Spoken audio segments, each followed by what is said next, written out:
Salut, salut! Aujourd'hui, nous allons voir comment conjuguer un verbe au présent en shimaoré. Nous allons commencer déjà par les pronoms toniques, dont nous n'aurons pas forcément besoin, mais nous allons quand même les voir. Wami, wawe, waye, wasi, wanyu, wao.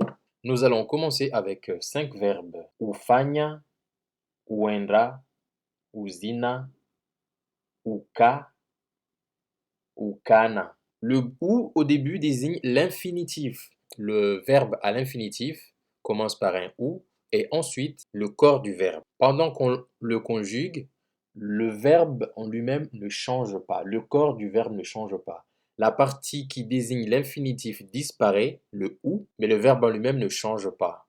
Pour conjuguer en un temps précis, le présent, le passé ou le futur, c'est le sujet, le pronom personnel qui change. C'est lui qui désigne le temps. Les pronoms personnels au présent sont nis, us, as pour une personne, is pour un objet ou un animal, ris, mus, was pour des personnes, zis pour des objets ou des animaux. Et c'est après qu'on va rajouter le verbe qui, lui, ne va pas changer quelle que soit la personne, premier ou deuxième ou au pluriel ou singulier.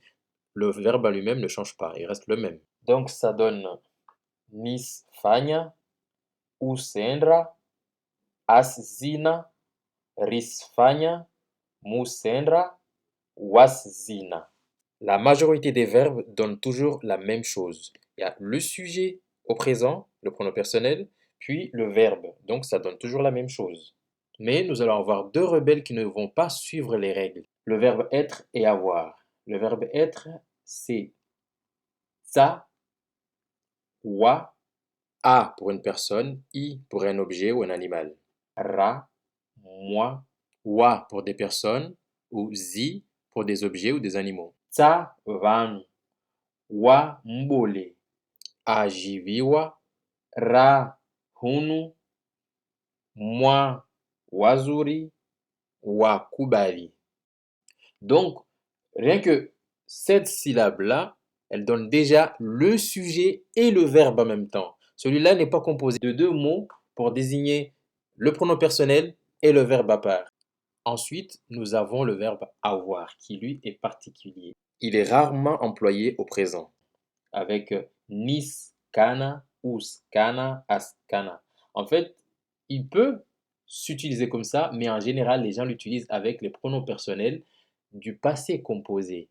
Ti, na, u, na, a, na, rina, muna, wana. En fait, il se débarrasse du premier syllabe qui fait kana ou kana. Il se conjugue en tina, una, ana, rina, muna, wana. Et c'est rarement, et même presque jamais, les gens utilisent nis, kana, us, kana, as, kana, ris, kana, mus, kana, was, kana. Et pourtant, c'est utilisable, mais la majorité du temps, personne ne l'utilise.